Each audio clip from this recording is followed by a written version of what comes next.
नमस्कार, मैं स्वतंत्र कुमार और आप सभी का स्वागत करता हूं आपके अपने चैनल शॉर्ट हैंड टीम पर। तो दोस्तों, आज के इस वीडियो में दैनिक जागरण के संपादकीय से 431 शब्दों के डिक्टेशन को हम लोग लेने वाले हैं।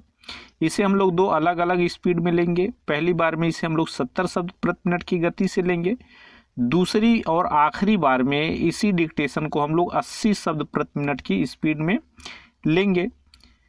लेकिन अगर आप इसके पीडीएफ को प्राप्त करना चाहते हैं तो आप हमारे टेलीग्राम ग्रुप को ज्वाइन कर लें। ग्रुप ज्वाइन करने के लिए इसी वीडियो के ठीक नीचे डिस्क्रिप्शन बॉक्स में टेलीग्राम ग्रुप का लिंक मिल जाएगा। वहां पर क्लिक करके आप ग्रुप को ज्वाइन कर सकते हैं। अगर वहां से ज्वाइन करने में आपको प्रॉब्लम आ रही है तो सीधे आप अपने मोबाइल में टेलीग्राम ऐप को ओपन करें और शॉर्ट हैंड टीम सर्च करके भी ग्रुप को ज्वाइन कर सकते हैं। तो 70 की स्पीड में आपका डिक्टेशन स्टार्ट होगा 5 सेकंड के बाद। तब तक के लिए आप रेडी रहें।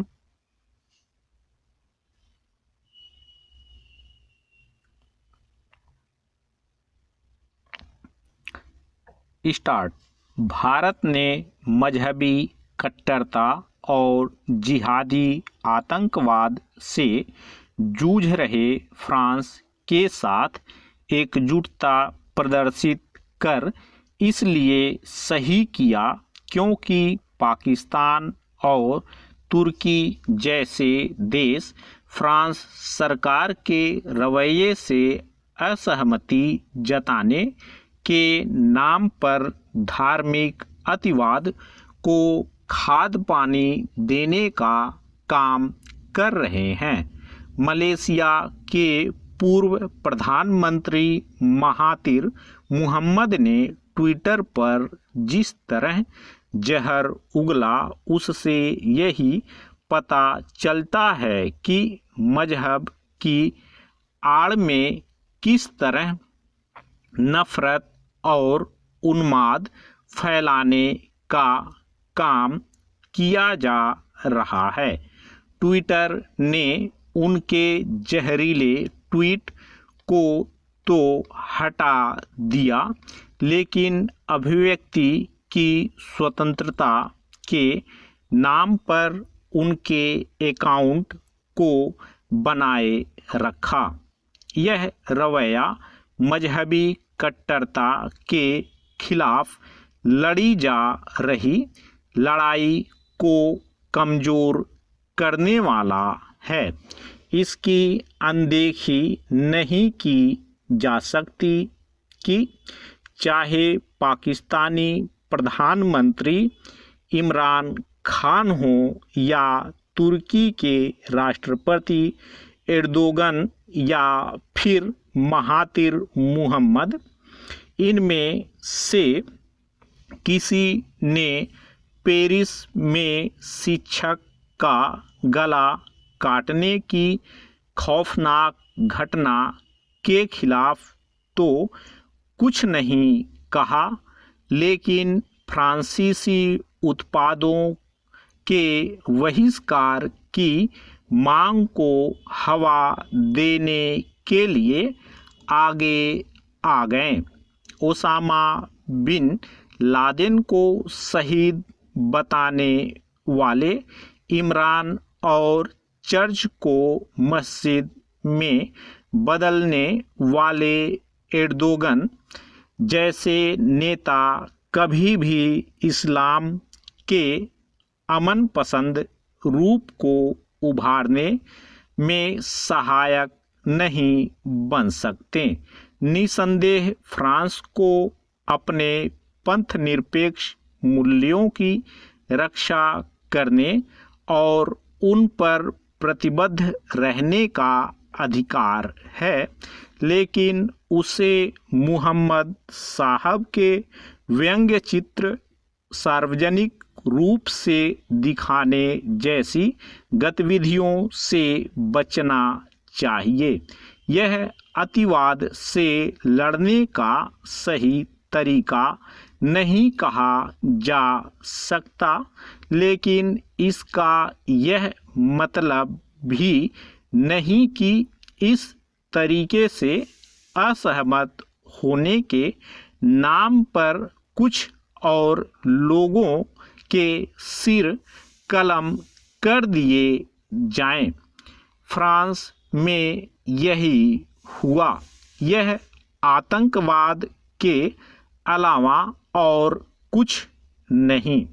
यह गंभीर चिंता की बात है कि फ्रांस सरकार के रुख रवैये के खिलाफ सड़कों पर उतरकर विरोध करने वाले निर्दोष निहत्थे लोगों का सिर कलम करने की बर्बर घटनाओं की निंदा करना जरूरी नहीं समझ रहे हैं। यह और कुछ नहीं मजहबी कट्टरता के पक्ष में खड़ा होना ही है। ऐसे तत्वों से पूरी दुनिया को सावधान रहना होगा। एक अरसे से यूरोप ही नहीं, पूरे पश्चिम में मुस्लिम समुदाय के बीच अतिवादी तत्व जिस तरह सिर उठा रहे हैं, उससे यह साफ है कि वे पश्चिमी जीवन मूल्यों से तालमेल बैठाने के बजाय अपनी सड़ी गली मान्यताएं उन पर थोपना चाहते हैं। ऐसे तत्वों से समझौता नहीं किया जा सकता, लेकिन इसी के साथ मजहबी कट्टरता से निपटने के लिए उन तौर तरीकों को भी अपनाने की ज़रूरत है जो दुनिया को अमन की ओर ले जाएं। इस मामले में यूरोप न्यूजीलैंड से काफ़ी कुछ सीखा जा सकता है। स्टॉप। दोस्तों, लास्ट में कुछ सेकंड पहले स्टॉप वॉच बंद हो गया है, लेकिन आपकी जो स्पीड थी वो 70 शब्द प्रति मिनट की ही थी। दोस्तों, इसी डिक्टेशन को आखिरी बार में हम लोग 80 शब्द प्रति मिनट की स्पीड से लेंगे और आपका समय स्टार्ट होगा 5 सेकंड के बाद। तब तक के लिए आप रेडी रहें।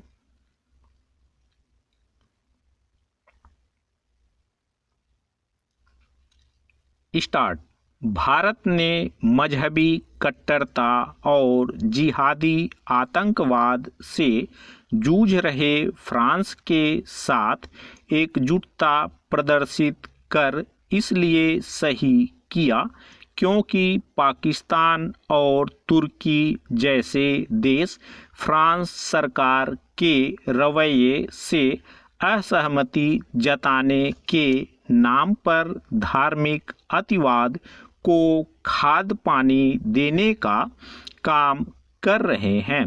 मलेशिया के पूर्व प्रधानमंत्री महातिर मोहम्मद ने ट्वीट पर जिस तरह जहर उगला, उससे यही पता चलता है कि मजहब की आड़ में किस तरह नफरत और उन्माद फैलाने का काम किया जा रहा है।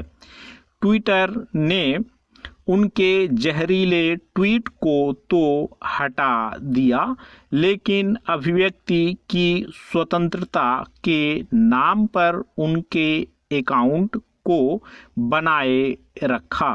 यह रवैया मजहबी कट्टरता के खिलाफ लड़ी जा रही लड़ाई को कमज़ोर करने वाला है।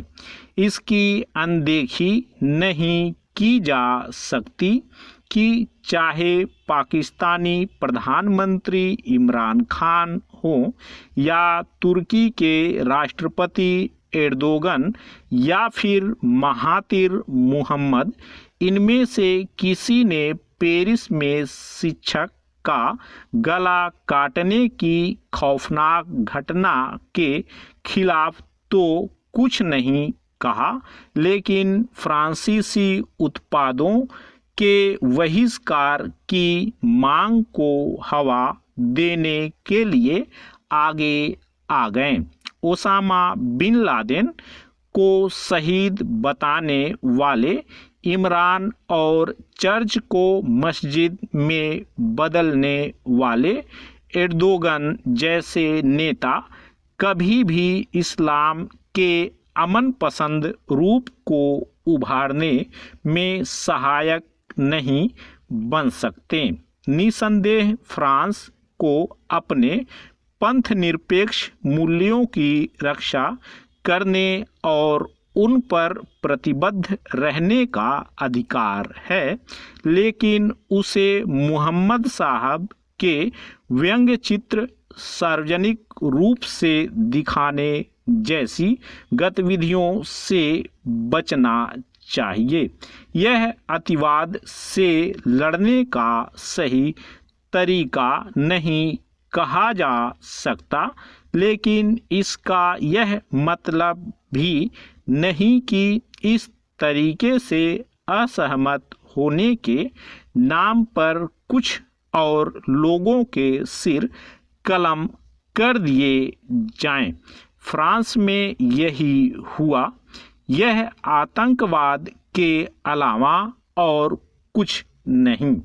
यह गंभीर चिंता की बात है कि फ्रांस सरकार के रुख रवैये के खिलाफ सड़कों पर उतरकर विरोध करने वाले निर्दोष निहत्थे लोगों का सिर कलम करने की बर्बर घटनाओं की निंदा करना जरूरी नहीं समझ रहे हैं।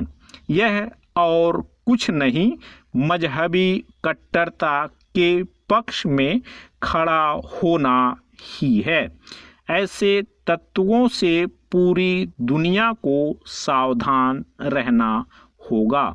एक अरसे से यूरोप ही नहीं, पूरे पश्चिम में मुस्लिम समुदाय के बीच अतिवादी तत्व जिस तरह सिर उठा रहे हैं, उससे यह साफ है कि वे पश्चिमी जीवन मूल्यों से तालमेल बैठाने के बजाय अपनी सड़ी गली मान्यताएं उन पर थोपना चाहते हैं। ऐसे तत्वों से समझौता नहीं किया जा सकता, लेकिन इसी के साथ मजहबी कट्टरता से निपटने के लिए उन तौर तरीकों को भी अपनाने की ज़रूरत है जो दुनिया को अमन की ओर ले जाए। इस मामले में यूरोप न्यूजीलैंड से काफ़ी कुछ सीख सकता है। स्टॉप। तो दोस्तों, इस तरह से आज का वीडियो हम लोगों का कंप्लीट हुआ। मेरा प्रयास अगर आपको अच्छा लगा तो कृपया इस वीडियो को लाइक शेयर जरूर कर दिया करें। चैनल पर नए हैं तो चैनल को सब्सक्राइब करके जस्ट बगल में आपको बेल आइकन मिलेगा, उसे भी प्रेस कर दें ताकि मेरे लेटेस्ट वीडियोज आपको समय समय पर मिलते रहें और आप घर बैठे संकेत लिपि को सीख सकें। धन्यवाद।